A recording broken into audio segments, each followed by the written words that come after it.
So how are things going over there? We're just dealing with a walking open wound for a president. That's very stressful. As there's period. It goes in waves where it's like, oh, I can forget about him. And then the debates happen on Tuesday and we're like, you are quite truly the worst person who incites violence. I mean, you can't say he doesn't incite violence. It's wild. He didn't denounce white supremacy at the debate. Yeah. And then he called out this white supremacist group called the Proud Boys, which I'm like, oh my fucking God.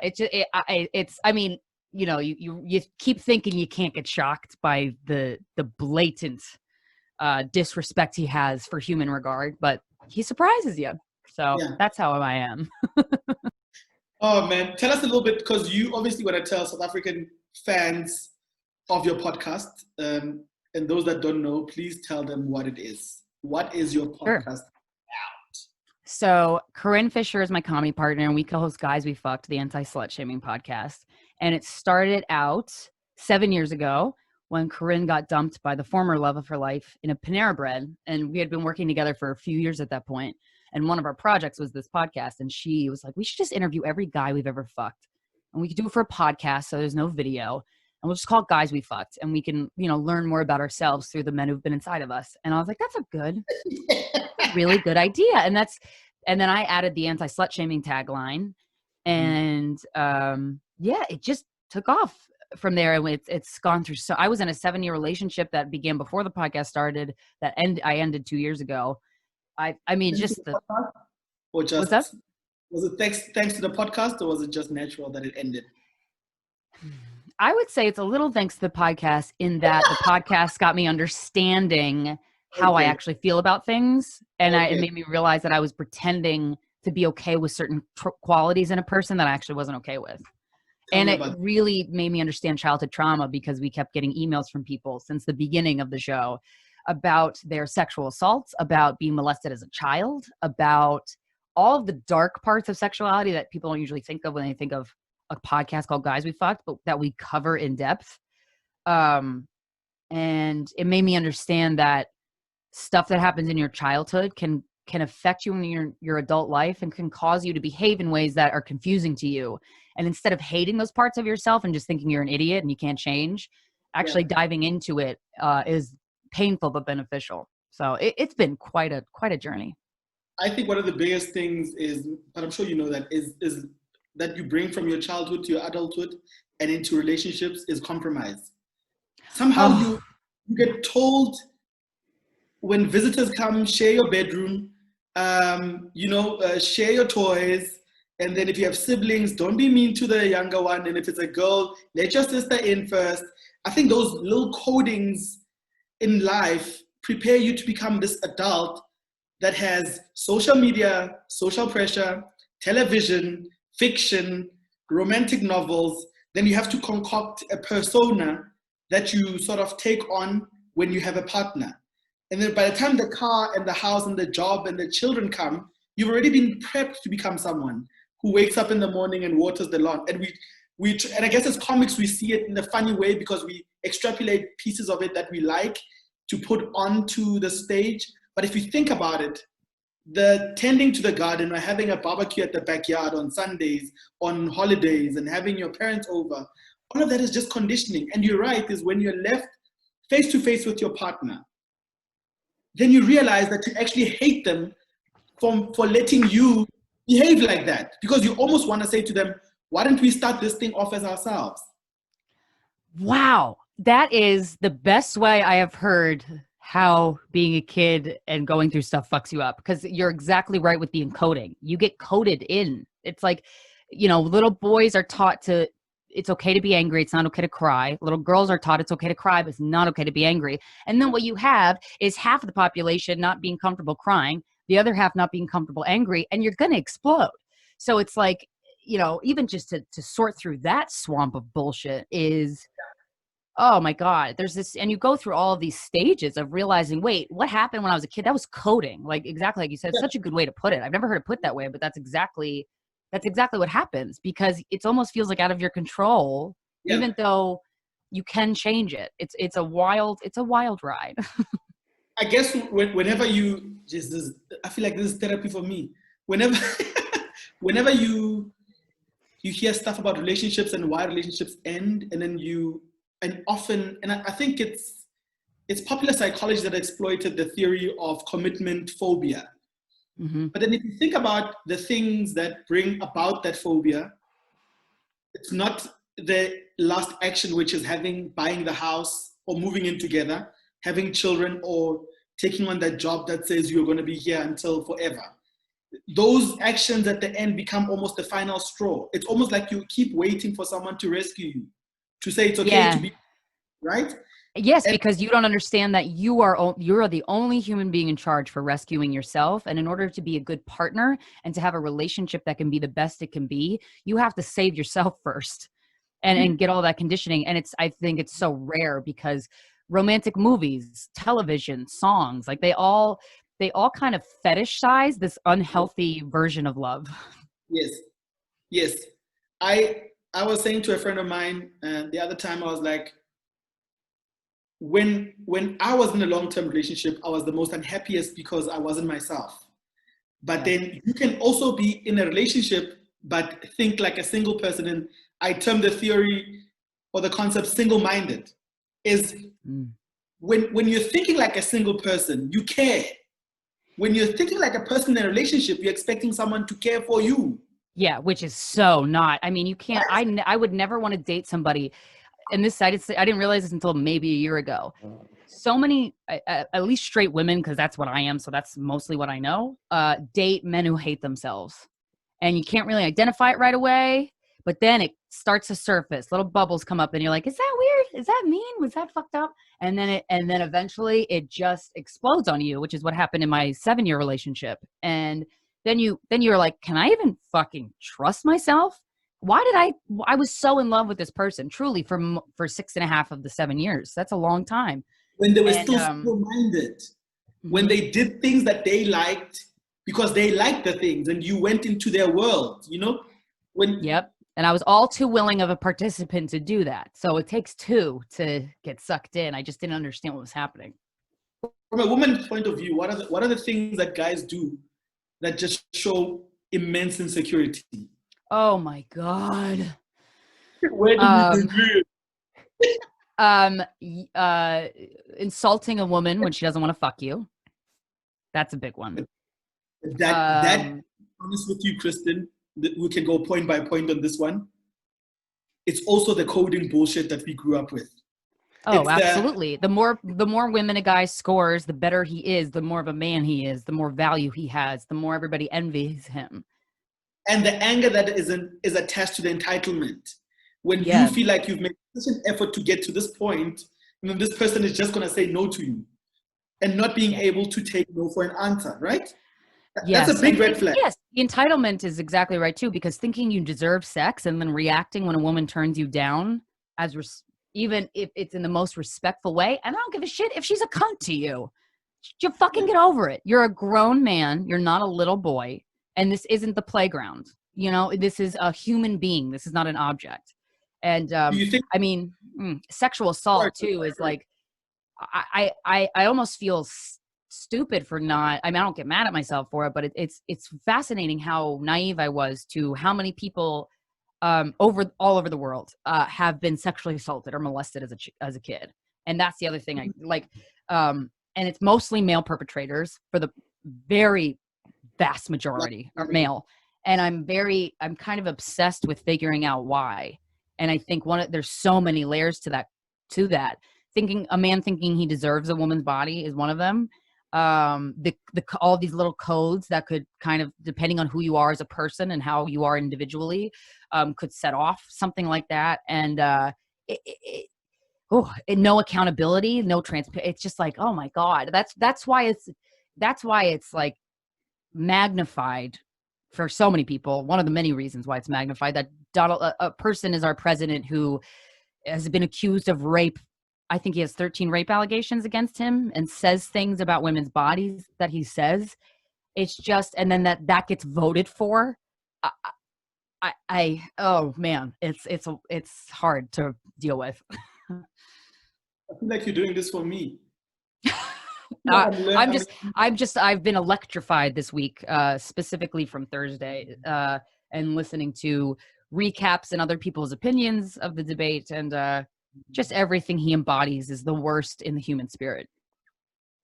What's another red flag? Man. What's another I should have known? So many. God, I have a joke of my stand-up act about I had to start a red flag diary because I'm like, my friends accuse me of not seeing red flags in the terrible men I choose, but they're wrong. I see them. But when I see them, I go, challenge accepted. It's not helpful.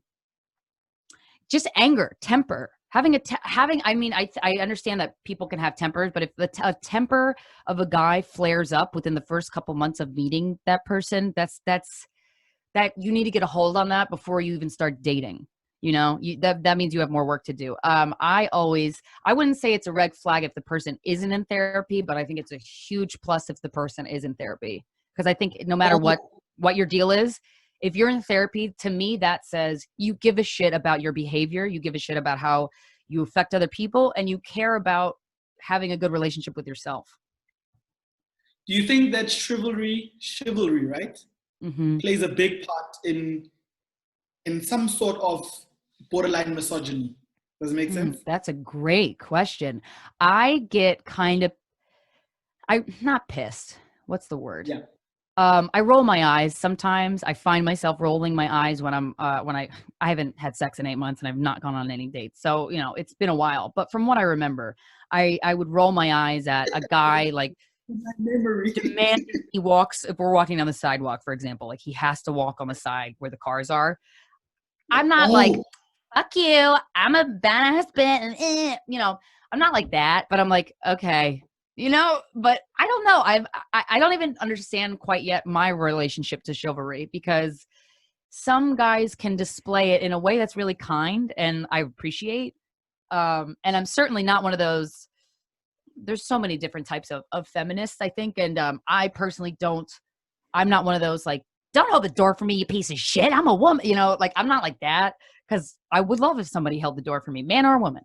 But I think if chivalry was just transitioned to manners across the board, like let's hold the door for people, that would feel less like we're demeaning women, you know, because they're weak little stupid birds. Yes, because I also feel like guys who are overly chivalrous, if there's such a word,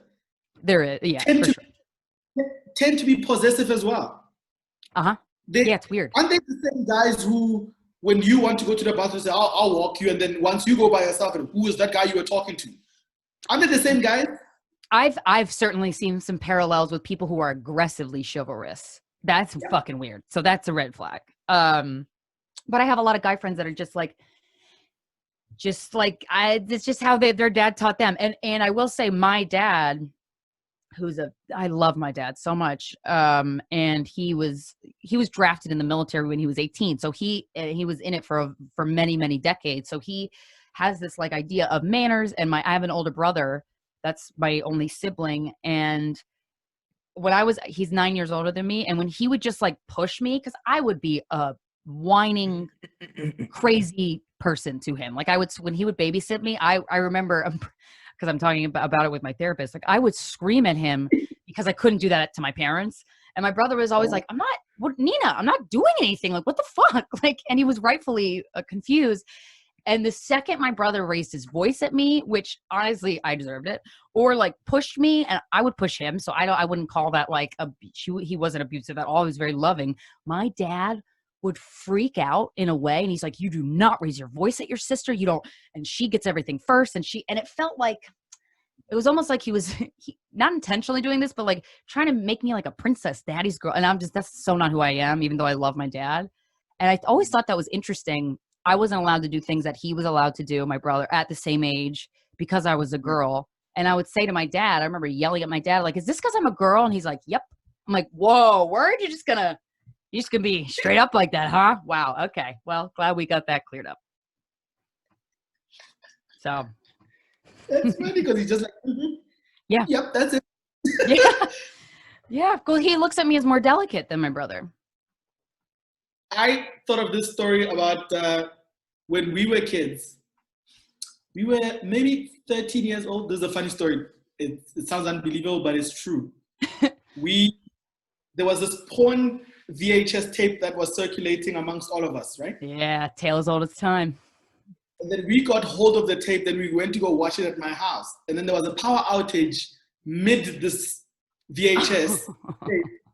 And in 2 hours, my parents were coming home. So we unplugged the VHS, and then we carried it around the town. We carried it around the town looking for a place where there was electricity. And the only place we could go to was a house of deaf people. It was literally, it was a house. They had the biggest TV, but it was deaf people in the house, right? And there was this big TV that they had, the VHS, but there was electricity there. But the only condition to us, because we got to the house through our friend who knew how to bullshit sign language. Sign language. So he knew how to, but he was like basically gestured, and I was like, we didn't need you here from showing us the house. We could have just done this ourselves. So, but we got in there, and then the condition was we had to watch the tape, the rest of the tape with them. But it was 2 males and 1 guy. So yeah, they were like, we're deaf, but we're not blind. But the shitty part about that house is the TV remote control, the volume did not work. So everything was on high blast. Oh my So you can God. imagine the neighbors were listening to all of it, because if you can imagine a township house, small, 4-room, with the neighbors quite close, and it was broad daylight. So the only condition so we were listening to this and we were trying to gesture that the sound is on. They wouldn't give a fuck about what we were thinking. And when we came out the house, we were red as fuck because the old lady from next door was listening to 45 minutes of bullshit that was going on. The tape was out of the VHS, and then we left. Then I left the VHS tape inside my closet, came back from school the next day. My mom had redone my closet and then put the VHS tape on top of the bed. Nice. Honestly, that's hilarious. Wow. Good thing you're a stand-up comedian. That you can't write a story like that. That's wild. Needless to say, I couldn't have dinner that night because I couldn't look at it in the face. I was traumatized by watching porn with deaf people. And then the lady came out and judged me, and my mom took the whole entire tape. Because you know those tapes, they had that cover that was graphic. That was bullshit. Yeah. I took that tape and I hid it under the bed, and then next morning I took it back to school. And then as we were growing up, to tie in with your podcast, is when you get taught that porn is ungodly, not even ungodly, but it's not good, right? How do you think in the 21st century that we're living in now? I think porn has helped me to become more discerning and less desperate to hook up with people. Oh, that's exciting. What porn do you watch? No, basically. Because it's not doing that here. Because I feel like if you're a teenager with pent-up sexual energy, you start going on dates, not sometimes because you like the person. It's just because you want to get with the person. Yeah. You want to rip the Band-Aid off of all the firsts, and then but it's like, do you want to get with that person because you are horny, or do you want to get with the person for social pressure? Yes. For me, it was the pressure. So my theory is, hasn't porn helped in decreasing the sexual pressure that makes guys wear those open-chested t-shirts and become horny dogs and get out there and want to bang? I fucking wish. Because what porn has done to men here, and I obviously cannot speak for all men, but a giant chunk of them I can. There's a lot of, the tube sites are owned by one person. That's fucked up. Yeah. Pornhub owns every tube site. So we don't pay for porn, but you can pay for porn. There's a lot of really amazing websites, but that's not what everybody goes to. Pornhub is the Google of porn. Like it's so YouTube of it. Yeah, exactly. It's just very commonplace. And so and I'm guilty of watching it too. The thing that I have seen that I worried about, and then I saw and I'm still worried about, is certain acts in sex. If you're doing BDSM and there's hitting involved, there's choking involved, they don't, a lot of times do not show the negotiation conversation that takes place, and the fact that kink is actually the very spine of kinky sex is trust.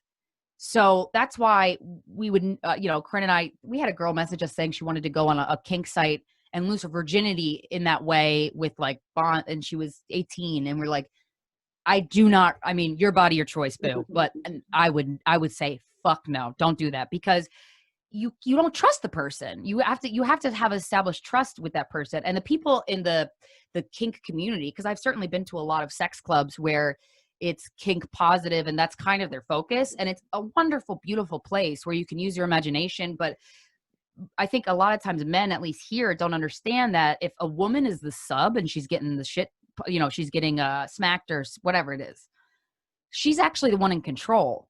But you miss all of the stuff that happens up until that point where that establishes that she's the one in control. And that is what a disservice that is to people, because then you just think that that's what that is. And there's so many of my friends that have stories of the first time having sex with a guy and they smack the girl in the face because they think that that's what women like. And it's like, you gotta have a fucking conversation about that. You can't. And I truly believe that some of those guys think that this is what you want. And even if it is not the first time, not without a conversation, are you fucking crazy? But they don't feel crazy because that's all they consume is just, so I think it fucks people up here. You're so correct. Before guys got there, they also got the initiation of the act through romantic movies. Mm-hmm. You want to come up, then you're sitting in a couch, then the arm stretches over, and then you bling, then the negotiation happens under your breath. Nowhere in a romantic movie is there ever permission. Never. Request given, right? I don't think so, and that's mutual respect. That's the basis of mutual respect. Yes, it's almost like the opening of the door to come up for coffee, and I don't know who decided that coffee is great after walking someone home. Yeah. It almost like that was code for, do you want to fuck? Oh yeah, absolutely. Absolutely. And it's like its culture has done us a disservice because that's why the Guys We Fuck podcast over the course of 7 years, we've talked to so many sexual intellectuals is the best way I can describe it about these types of concepts. Cause I didn't realize any of the stuff I just said that was acquired over the 7 years of doing the show. I never thought about that stuff that way. Honestly, I was in the same boat as the guys who were just looking at Pornhub to get, to rub one out. And I was in that boat too. So I feel like I think of the philosophy of sex totally differently. And I realized that a lot of the sex I had I wasn't in my own body. Right? Yeah. So you're just doing it for other reasons instead of like that animalistic, like, it can be really nice and beautiful and hot, but not when you do it to be seen in way. I don't know. People fuck it up for themselves a lot. But I guess that comes with age as well. I think the older you get, the less, I think the more discerning you become and you find alternative ways to kind of express yourself. Because I also think that domination or that dominance is a way to express yourself. I'll come pick you up. I'll pay for the movie and the dinner. I'll drop you off. You invite me up. I will put my arm around your neck, and then I will kiss you, and I will ask you if you see? I think. And all along that way, a lot of times also due to coding with young women, I think, a lot of times young women don't say anything. And then they're upset afterwards, I absolutely understand that. But that's a fucking deep dive, man, to go, why did I allow that to happen? And I feel like I assaulted myself, but I can't blame it on him. And I have to identify the points in the evening where I felt uncomfortable. And I have to really ask myself, why didn't I think I could say anything? Do you think, oh man, Krystyna, we're gonna write a book about this. If things start off like that with the coding, as we've discussed, then you go in a long-term relationship with this person and you live with this person. And then we both have moments where we think our coding was kind of bullshit. Aren't we becoming other people now? I think not other people, but you're getting closer to your authenticity, your true, genuine self. And then you can actually have so much more fun in a relationship. Yes, because that introspection that you're talking about, when now you have a living girlfriend as a male and she says no sometimes, then you're like, where does that come from? Yeah, right? My God. Well, and it's funny because I think straight men are more used to being turned down for sex. But then there was one time in my 7-year relationship when my boyfriend did not want to have sex with me. I'll never forget it. One time.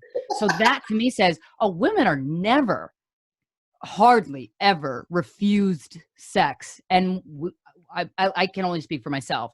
But I acted like a little bitch baby about it. I'm like, you want to fuck me? What's your problem? Like, and then I'm like, whoa, Krystyna, just because he's a man does not mean he owes you sex. You bitch, sit down. Like, you have to be willing to humble yourself to grow. That's what I'm trying to say.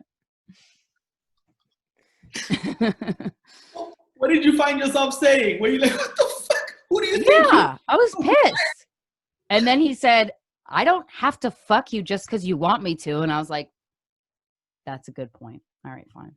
I devised a sneaky way to kind of know if I must act all gentlemanly and not propose the act.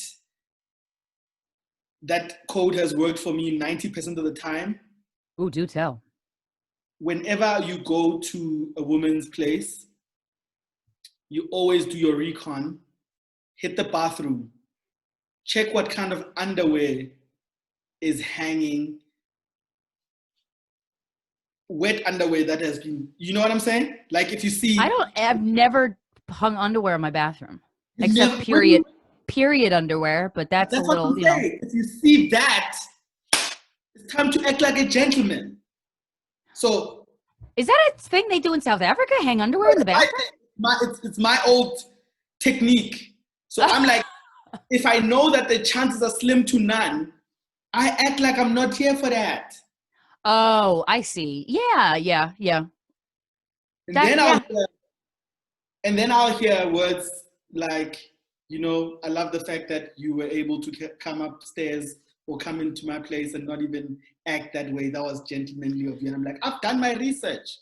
Oh, well, yeah, that means a lot to a woman because yeah, I don't know how it is there, but sometimes like, I feel like there was a while where when a woman said, like, before she invites you to your place, by the way, we're not having sex, and then you would have sex. But I say that and I fucking mean it. Like, I'm not, because I also understand how that can fuck up a guy's, that's not direct. You like, it is my responsibility to communicate clearly. And I understand that asking for permission, it loses its luster if you're like, do I have permission to kiss you or touch your shoulder? Like, fuck you. That's so gross. And now I'm dry. Like, I never want to have sex with you. But they're doing the thing that we're saying we want. So it's like, how do you find that middle ground? And I think what I said earlier about being in your own body, I think is so important, because then when you could communicate with some swag, with and some ease, and kind of go with the flow and have a true connection. But also remember that the least you know about who you are sexually, the more attractive you might become to someone else, because of your vulnerability makes them... Have you ever been in a situation where the other person that you're having sex with is super needy and insecure? And it almost my first ever boyfriend, I was a virgin. He was 19. So yes, that was, and he was cheating on me the whole time, or the majority of the time. Completely, right? And yes. Yeah. And I think he spotted that I was 16, a virgin, and because I told him that, and I think he was like, I could take this girl for a loop around the block and confuse her and fuck other chicks in college because she's in high school, and he was right. And so that took some therapy. Yes, but I find that insecurity is attractive to the wrong people, and this confidence that you have now is unattractive to certain people. Oh, hell yeah. It's a good litmus test. That's why misogynistic men hate dating women their own age. Oh, I agree. Yeah, or a woman who's fully realized and who actually likes herself, who has a true sense of self-esteem, because it's like, I can't pull wool over her eyes, so this is boring. Let me date a young 22-year-old. Yeah. Jeez. But that's fine. It's so funny because I definitely feel like my personal interest of men, like the pool of men that I'm in, I don't even have a crush on somebody. It's and I know Right quarantine now, has you don't have a crush on anybody. no, not one person. Biden, no one. Quarantine. Like, no. What'd you say? Not even Biden. You're like, no, you can. God, no. Jesus Christ. I mean, you know, if Leonardo DiCaprio was like, hey, you want to go out to dinner? I'd be like, sure. But like, I don't have an active crush on an actual real human being that I could potentially talk to and go out with. But I've been doing work on myself, specifically with the childhood trauma stuff that it's like you have to go. One of the many books that I've been reading about the subject, because I've been reading a lot over quarantine, but like physical, actual books, which has been really nice, is that in order to really fix yourself and heal yourself and kind of recarve these neural pathways that have been carved since you were a baby, you have to go deep into the desert for a long time and then come back. And it's going to be really painful and hard and feel like you're going backwards and all this stuff. But I'm finally on my way back out of the desert, I feel. So I don't have any interest. I had a tarot card reading the other night because Corinne, for her birthday trip, had somebody do it over Zoom, like give us tarot card readings, which I love. And she was like, yeah, you don't want to be with anybody right now. And I'm like, yeah, no, I feel like I should just because I'm a girl and I host a sex podcast, but I really don't. I don't want to at all. You have no, when you see someone, do you see them in that cartoon vibe where you see all the things that could be wrong about them? No, because I still wear rose-colored glasses, and I truly do see the best in people, and I think I used to think that was a naive thing in me, but it's a survival mechanism. When you have a mom with depression or bipolar disorder, and she's up and down, you don't know which mom you're going to get which day. It really forces you as a kid to grow fast, emotionally mature much faster than you would have otherwise. And I think I have. Like I see the best in people, but I actually do like see their good qualities. So I think I want to get to a place where I can feel comfortable not doing that and not just seeing them in the most perfect light on top of the pedestal that I built for them. So I got to figure that out first before I can enjoy my next relationship. Have you ever dated someone with bipolar? Because I feel like what you've just explained now is my entire dating history.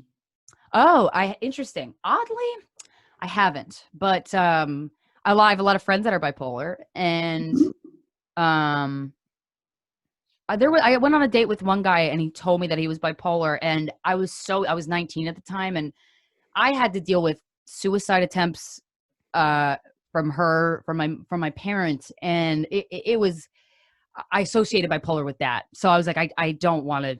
I feel terrible not dating somebody because of that, but I can't do that again. I can't be on the phone while someone's trying to take their own life again. Like I can't do it because I didn't understand what it was. So now I have a little bit different perspective because I think people who are, especially schizophrenia and a lot of times bipolar, I hate that it's called mental illness. Because I don't think that does it justice. I think that it's I heard it said in a documentary about Daryl Hammond, as a bipolar disorder and schizophrenia and stuff like that can be caused by a mental injury. So something that happened to you when you were really young, and your brain, my therapist always explains to me that a child's nervous system cannot handle the fact that mom or dad cannot take care of me. It can't, babies, there's been so many studies about babies in orphanages that got the food they needed, got the clothing they needed, got the shelter they needed, but weren't held and they died. Humans need, and they did an experiment that was unethical, but one of the books I read was talking about it with monkeys, and they gave all these baby monkeys, they called it a surrogate mother. So it was a man-made monkey with milk bottles for the nipples so that they can go to the mom and get the food. One was made of really fluffy, light material, like very soft and comforting material. And the other surrogate monkey mother was made of wire and hard and rough. And the baby monkeys that had the wire mother died, but they had everything else that they needed. So they had sustenance to sustain their own life, but human contact and love, and that is so important to living. And you don't really, I didn't really realize that until I've been doing this deep dive and doing all this reading and reading research papers. And I'm like, wow, that's so fascinating. So it's really made clear to me where I have holes in my heart and what they're from. So I don't know what the original question was. I just went on a tangent. When you've been single as long as you have, do you feel like you are, which monkey are you here?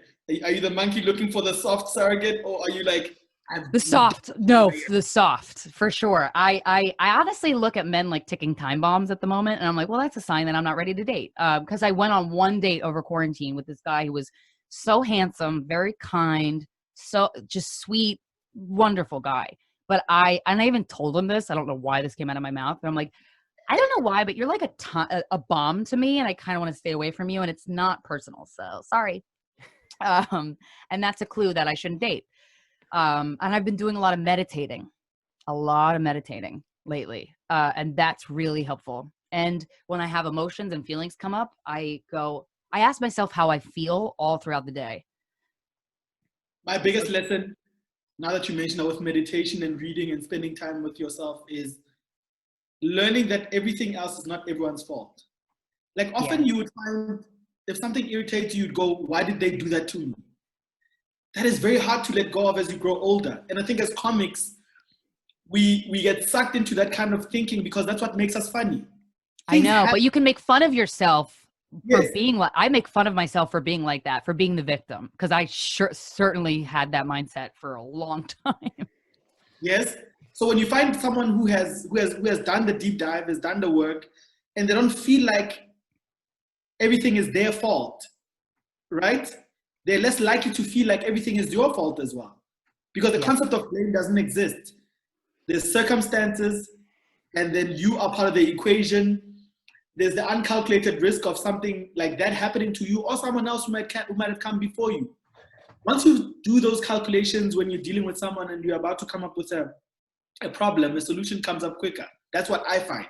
Absolutely. And I find in comedy, we do that without thinking. We feel and empathize for the audience.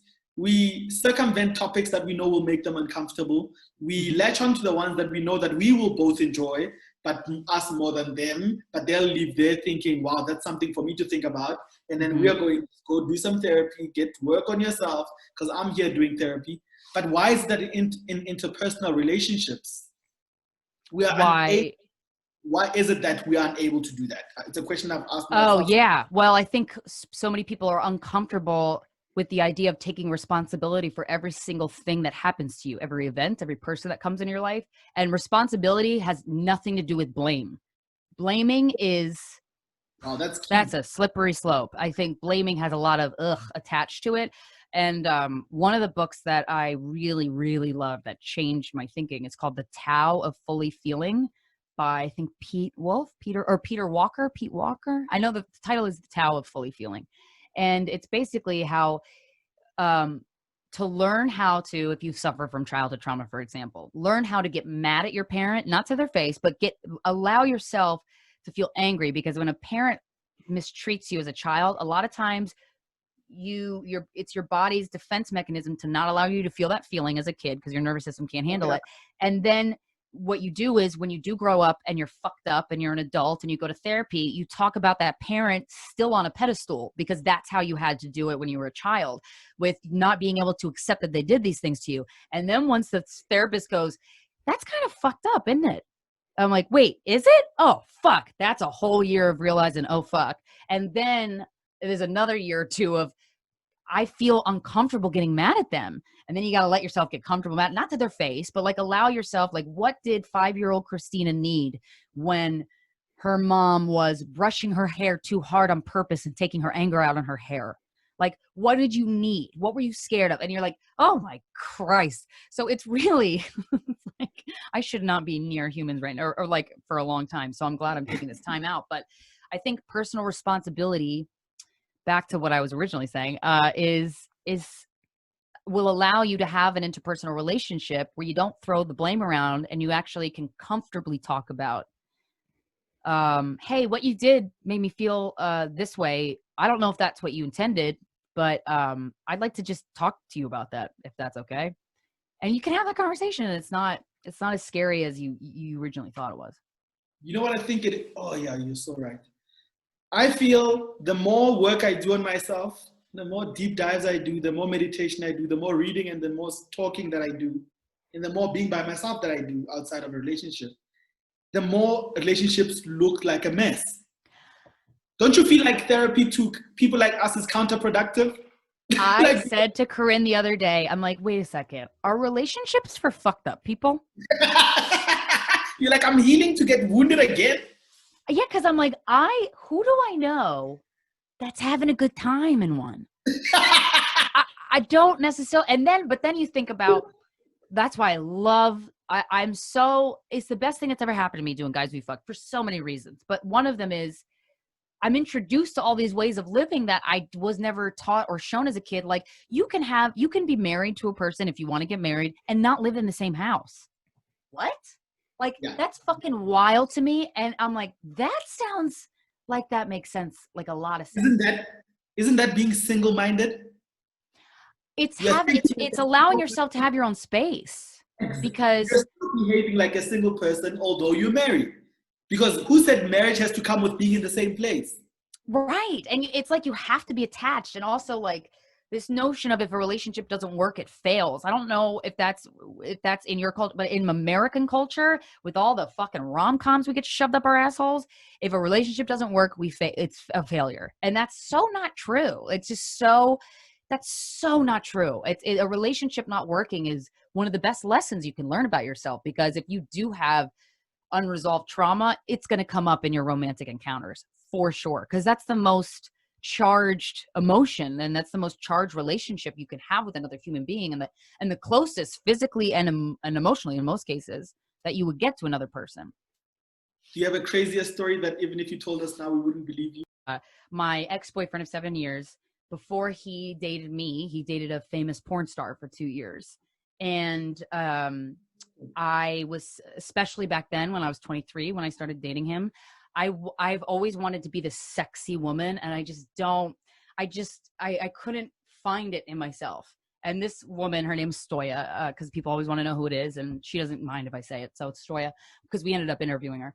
There was so many hurdles at the beginning of my relationship with this man that I realized was him being an asshole, but I didn't chalk that up to him being an asshole, where he would tell me things that I didn't want to hear about her. And it got me extremely jealous. Yeah. He would say things like, well, when I would date Stoya, she would take my hand and put it up her skirt in public to let me know how wet I made her in public. I'm like, I don't want to do that. That's ugh. And so instead of like openly explaining, like, this is not appropriate for you to tell me, boyfriend. Okay. You fucking bitch about this to your friends, not me. I was his shoulder to lean on. And I very graciously, openly accepted that role, had no business accepting that role. Yeah. And so all of these things started happening that made it was comical how much my jealousy was just being poked at by like a fire. She was on the cover of all of these porn shops in New York with this movie poster for a movie called Pirates, a porn called Pirates. A couple months into us dating, she was on the cover of the Village Voice, which was on every corner of the city, like in a free little kiosk. It was just her face, and the headline read, "The prettiest girl in New York." What'd you say? It was Stoya everywhere. Yeah. And the headline of that cover, her cover, was "The prettiest girl in New York is a porn star." And I was like, are you fucking kidding me? And then when I would go over his house, I realized that he had all these fleshlights of hers still at his house. And I was like, I didn't know what a fleshlight was. And if you're listening, you don't know. Looks like a big flashlight. And when you unscrew the cap, it's either a mouth, vagina, or butthole molded off of that specific porn star. They sell them as merch.